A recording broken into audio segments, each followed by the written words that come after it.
Welcome to Kitchen Table Finance, the podcast where we serve up bite-sized pieces of financial advice to simplify your money and your life. Join your hosts, David Shotwell and Nick Nauta, and let's get started.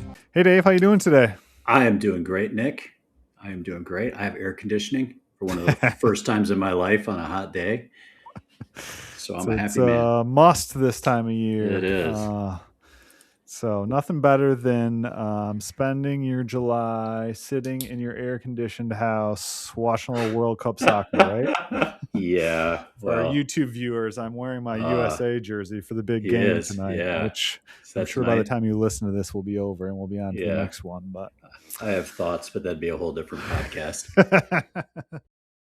Well, with that, Dave, we have a whole mailbag full of top retirement questions that we've gotten from listeners and clients along the way. Prospects. A lot of this stuff is stuff that we've covered in some detail before, but we always like to kind of refresh on some of this stuff. And so we will do our best to make some links in the show notes for deeper dives on these topics. But with that, Dave, our first question, the one I would say that we probably get most frequently is, how do I know if I can actually afford to retire? I mean, that really is what it's all about, right? Yeah. I mean, that's at the end of the day. I mean, we talk about values and life planning and everything, but really what it comes down to for most people, at least when they show up at our door, is when can I afford to stop working? Yeah. Or some variation of that question. Yeah. Yeah, so that's an interesting one. Like I said, we get it a lot. And, in my sarcastic way, I always like to respond with, well, I have the luxury in my position of telling everyone that they can retire, but they might not like what that looks like. Hence the afford part, right? Right. And really, it does start with, what do you want to get out of retirement? What do you want to do in retirement? What does that mean for your budget, your lifestyle, your basic spending needs, plus all the other stuff that you want to do to make retirement enjoyable? And also, how much do you want in terms of a cushion? And with the goal kind of always being, you want to sleep soundly at night, knowing you've got enough, but also wake up energized in the morning to go out and live your life and do the things that you want to do, right? Yeah. To kind of build on that, I'd say, the math, on one level, it's really just a math equation, right? With a bunch of hard to arrive at inputs. Yeah. You can make some basic assumptions. I think for most people, the most useful way to start is, pick a baseline year. Yeah. Maybe now, maybe a year or two out, but, try to extrapolate from your current situation what your spending would look like. Mm-hmm. And then you can use rules of thumb around what your retirement investments would generate in terms of income. Yep. You can get a Social Security benefit estimate and, plug that in, and don't overcomplicate things to start. Just use full retirement age or what your current benefit would be or whatever matches up most closely to your retirement date. You can kind of work forward and backward from there. Yeah. And there are, I should also say, better tools now for people on their retirement plan websites and things to just get basic, if we're just talking the basic math, right? Right. But then, as you and I well know, and we've talked about ad nauseum over the last couple of years here, the devil's in the details. Right. And, we can get that baseline plan. Anybody should be able to do that with what's out there reasonably. But then also think about flexibility, about like how you want to think about your attitude to risk, because obviously higher spending is riskier than lower spending. Investment risk plays into that. So there's lots of nuances, but you should be able to arrive at a basic number to give you an idea where you stand. And if you're not, that's what we're here for. Yeah. And then to your point about figuring out your baseline expenses, starting to think through like, what do I spend now, but also what goes away when I retire, right? There's a lot of things that, you probably aren't doing in retirement that you're doing now. And vice versa, right? There's probably a lot of things you want to do in retirement that you're not doing now. And so figuring out how that all plays out and kind of trying to project as best you can what that first couple year budget looks like for spending and expenses. So if we start from the premise that most people can figure out that baseline, really, I think where we come in and we add value is being able to play the what ifs. To objectively look at people's inputs and say, well, you're using too long a life expectancy. Using too short a life expectancy. No, inflation probably is going to look more like this, but we don't. Right. That's part of it, is being able to kind of ratify your inputs, but then also to help you play the what ifs. I think that's where people start to struggle on their own once they've validated what they're putting into the plan. It's like, yeah, okay, but what if 2 years down the road I want to do this? Right. Or what if I'm completely wrong about what my kids want to do? And there's so many different scenarios. And I think that's where, the objective professional view can help. Yeah, for sure. And I mean, we haven't even really gotten into, taxes and health insurance and things like that. There's a lot of different variables, but I think the basic starting point, like we talked about, is figure out what your expenses are, figure out what your income's going to be. If those things seem to be pretty close, then it's time to take the next step and drill down a little bit more. But unfortunately, what you can't do is, and what we can't give people is like, hey, if you have $1 million, you'll be fine, right? Like there's no magic number. There's no magic number to like remember those ads. I think it was Fidelity that ran the ads with the people walking around a busy city street with the numbers over their heads. That's complete BS. So basically the third role that we play or can play then is, in addition to the validation and the scenarios, is helping people then maximize the plan around what they want to do. Because if you're using rules of thumb, for what you can withdraw, the old 4% rule is a good starting point. If you're using the idea that you're going to spend your after-tax money first, then your pre-tax money, then your Roth IRA money, those are kind of the default settings. Right. But then, once we kind of have an idea of what you want to do, being able to say, okay, then if that's your plan, Roth conversions in these years and, spending this money first and starting your pension here and your Social Security there helps maximize your potential. That's, I think, where the difference comes in. Yep, which is a great tee up to our next question, Dave, which is, when should I start Social Security? Oh my gosh, how many times have we talked about this over the last couple of years? And the answer always boils down to, tell me what the market's going to do and tell me what year you plan to die. Yeah, and we can tell you exactly when you should start your Social Security. We can math that. Yeah. However, I do find this a more interesting question lately in light of, people are going to think I'm going to say in light of concerns about Social Security's viability. But for me, it's more about new research about how people spend and how people think about their money. Yeah. I think, too, I've seen some research that I find kind of dubious. I've seen a rebirth of the argument that we used to hear early in our careers, that you should start your Social Security early and then keep your money invested because boom, boom, boom, look at the markets. Right. Yeah. That works until it doesn't work, right? Yeah. There is that argument. And I think in the long run, it bears out that the stock market, like staying invested, if you're taking a modicum of risk and starting your Social Security early and leaving your money invested, is probably good depending on your goals and your outlook there. But we really don't know till we can look back, on what the market actually did. And I hate those it's the same. We were talking about safe withdrawal rates a minute ago. There's all kinds of new stuff about how now the safe withdrawal rate is 4.6758 instead of 4%, right? Because the market, up until, remember back in 2010 when people were saying the 4% rule is dead, it's only 3.18, whatever now because the market sucks. There's a reason these rules of thumb persist. I didn't mean to go down that rabbit hole. But no, I think it's an important thing because there's a lot of, you mentioned now that it's 6, and I don't know, like 2 or 3 years ago, we had a certain financial guru tell you 14% was an okay withdrawal rate. So, okay. How do we encourage people to think about their Social Security? There's lots of calculators out there now that will tell you what your break-even point is based on your benefit at different ages. Yep. I still like the idea for most people of, if you're healthy in your mid 60s, keep delaying Social Security, because despite recent market performance, your Social Security benefit goes up 8% a year until you're age 70. And that's really hard to match with any consistency or, right.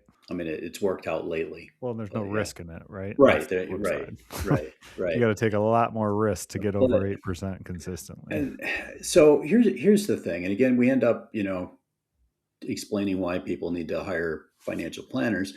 Everybody's choice on this is a personal choice, and it depends on your goal, your risk tolerance, because as you said, there's no risk in delay. Like there's no risk to your Social Security benefit if you delay.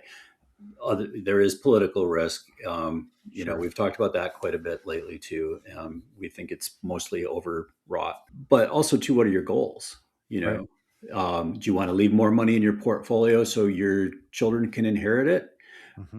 Yet they can't inherit your Social Security. So, starting your Social Security early and leaving, there's lots of different ways to think about this. So these proclamations that you should do this or you should do that without an actual exploration of your personal goals, I think are silly. Yeah. So I think, to your point, when should you start your Social Security? The only way to answer that is to kind of plot out the differences of waiting versus starting early, how that impacts your plan, and weigh that against the other side of the psychological side, or what your goals are, right? And then it gets even more complicated when you add a spouse in there, especially if the spouse has a drastically different Social Security benefit, right? Like there's a lot of things that go into that. And so there's no golden rule of wait as long as you can versus start as early as you can. Like it's very personal, and you really need to kind of dig through all the options and figure out how those options impact your plan and what your goals are. I think we can put a bow on it by saying the time to start your Social Security is the time that you're comfortable with starting your Social Security, after weighing in those factors as best you can and recognizing you're never going to get it perfect. Right. Yeah, for sure. Jumping over to another hot topic, one that we've explored quite frequently here, recently especially, but what should I expect healthcare to cost in retirement? A lot. but I think, as we've discussed a lot, it's usually not as bad as folks expect when they arrive at our office. Pre-retirement planning. Medicare still provides a pretty deep and good backstop to retirement expenses. And it becomes a question of how much risk you want to bear yourself versus insuring for everything else. Yeah, no, I think, it's either people way underestimate it or they way overestimate it, right? Like there's a lot of, different things out there talking about how it's going to cost you so much money, especially if you retire before Medicare. And that's just, we have a couple of different options for that now that have brought costs down and made them somewhat reasonable, depending on where you fall.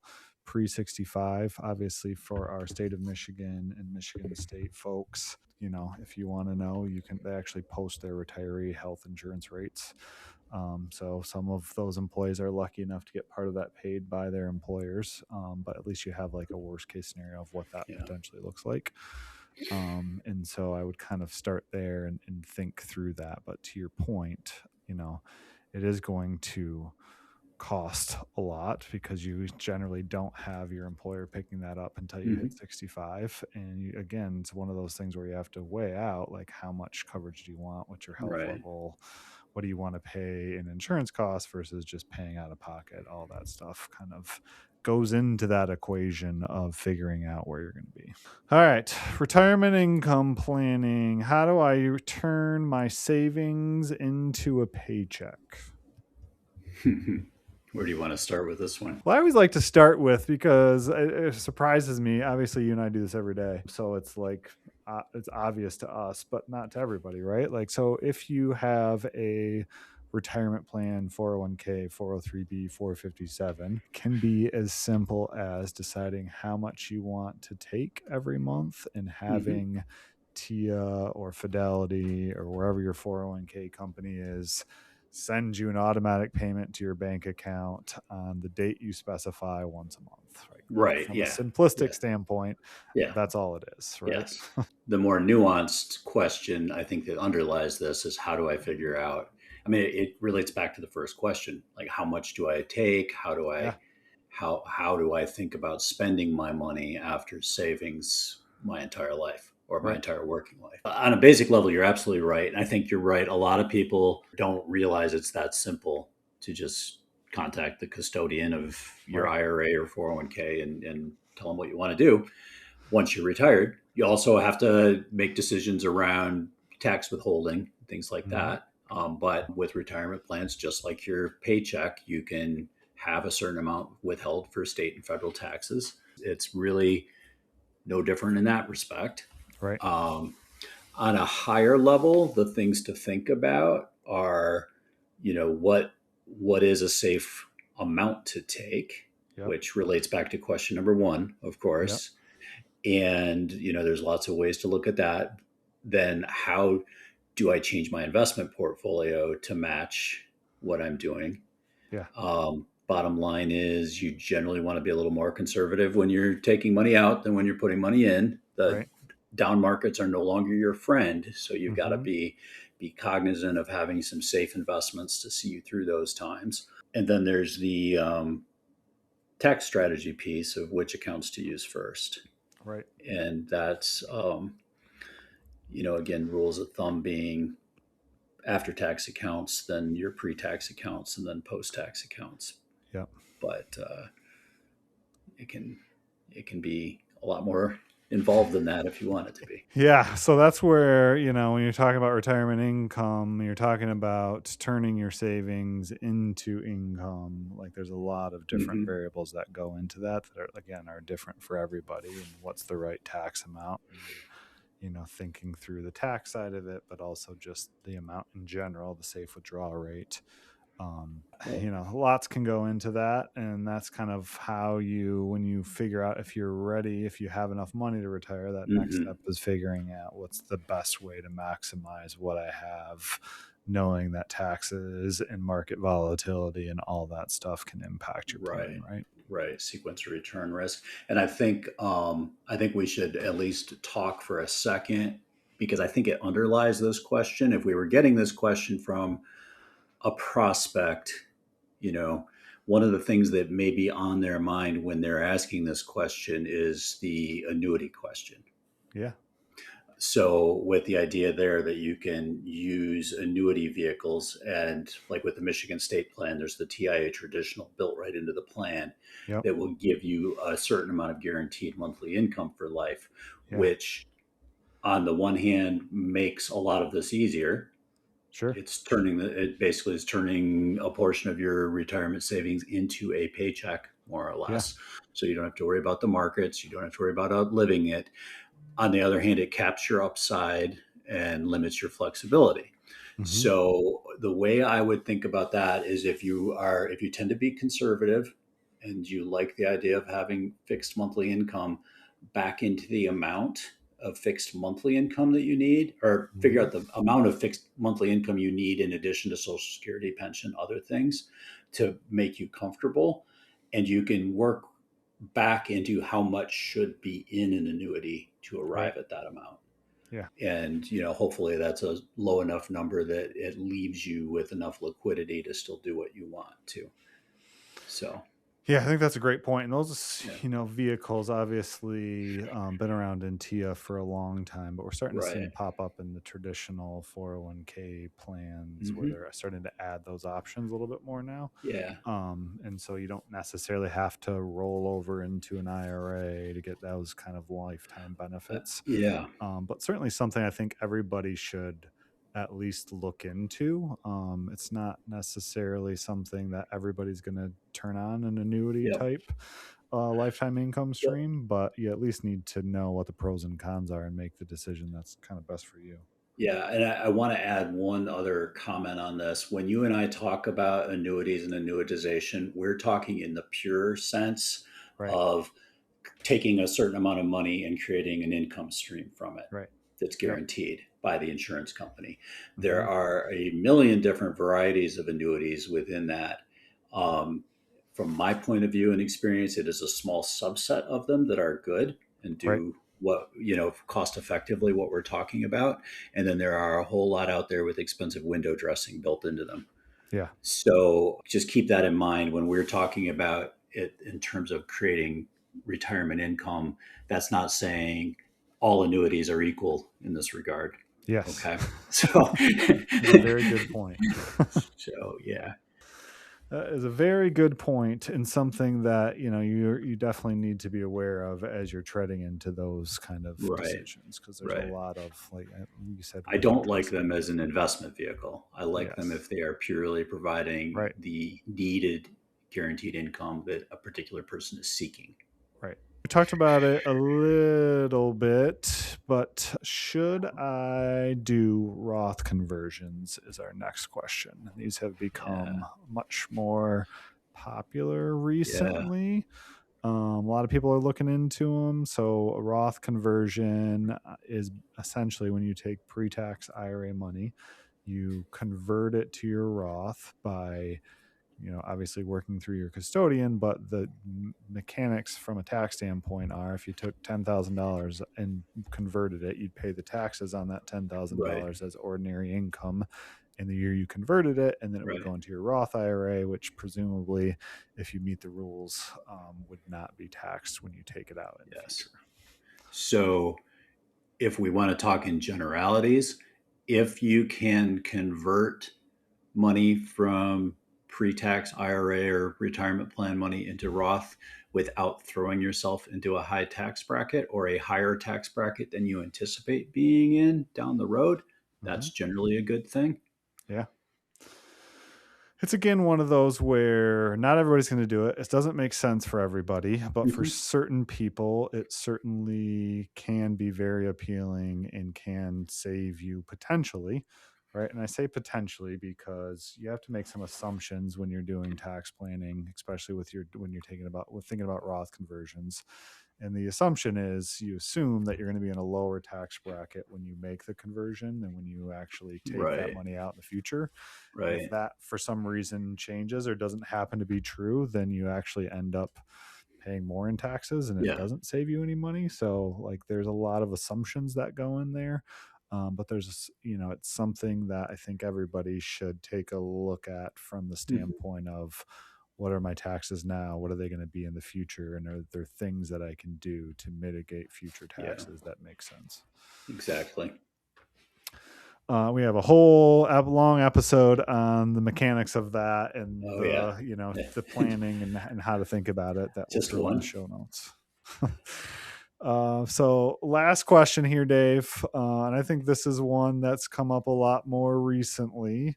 But what should I do if the market crashes right after I retire? I love the fact that for the last well, we're getting close to 20 years.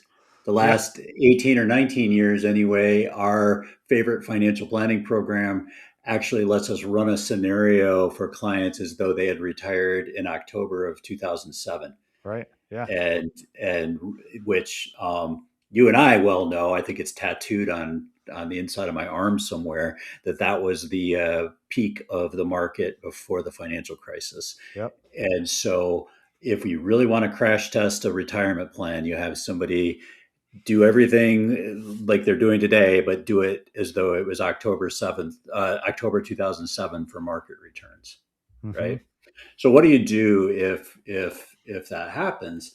Well, the answer is always the same. This isn't about today or back then, right? Mm-hmm. It's always assume that can happen at any time Right.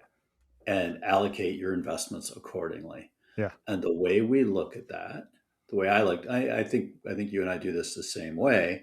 We want to see clients have a certain amount in cash and safe investments, a Yep. certain amount in bonds and things that react well to negative stock market Yep. events. And that amount and that percentage varies depending on the size of your portfolio and your spending needs.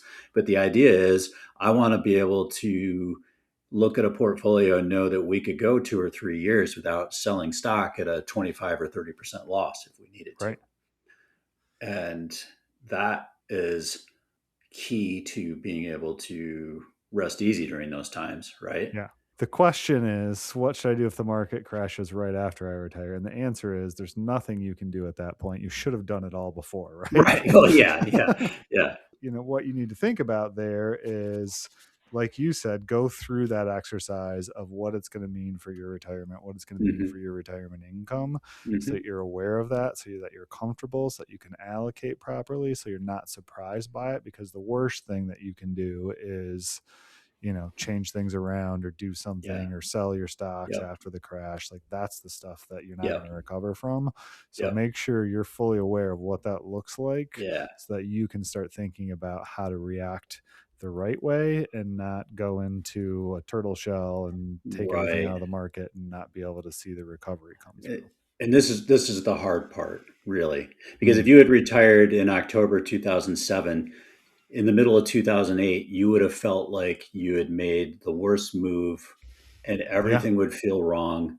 But what happened in 2009, even though the news was still horrible, the market started to rebound and came roaring back.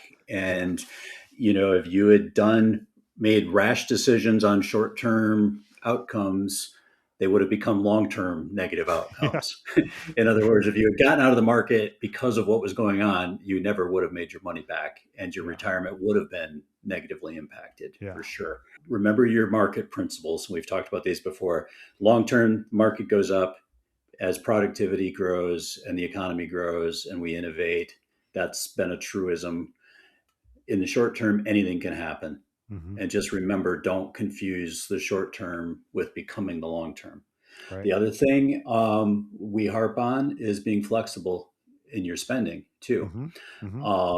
If when you roll into a 2008 kind of scenario and you're locked into taking a certain amount because of the way your spending is structured, that can be painful. Psychologically, I think it's a lot easier if people can have looked at their budget ahead of time and said, okay, if things fall apart next year, maybe we push this vacation back a year, or we wait a year on the home renovations, or we do a little bit less of this. Right. And people tend to do that naturally anyway. At least that was our experience during other market downturns. Control your controllables, right? Like, you can't control what's going on with the market, but you can control your spending to some degree, right? Like, if there's things that you can, and that goes a long way in making you feel better and get through that hard time. Because if there's anything we know about hard times, there's better times around the corner, right? Absolutely. Always has been. Yeah. Don't make a temporary bad situation permanent, and do those things when, like, if you retired in October 2007 and moved money into cash and bonds for part of your portfolio, if you hadn't already, you'd have looked pretty darn good. Yeah. You'd look pretty darn good all the way through it if you could let the rest of it be. Yeah, for sure. So, yeah. Well, that was fun, Dave. Lots of good questions. To our listeners out there, if you have more questions that you want to hear on a future episode, please send them to us at info@srbadvisors.com. We love getting those, and we love going over them and talking about them. So with that, Dave, always a pleasure. Always. Thanks, Nick. Thank you for joining us for another chat about your retirement and finances. Please hit that subscribe button. You can also contact us at srbadvisors.com or email us at info@srbadvisors.com. See you next time on Kitchen Table Finance.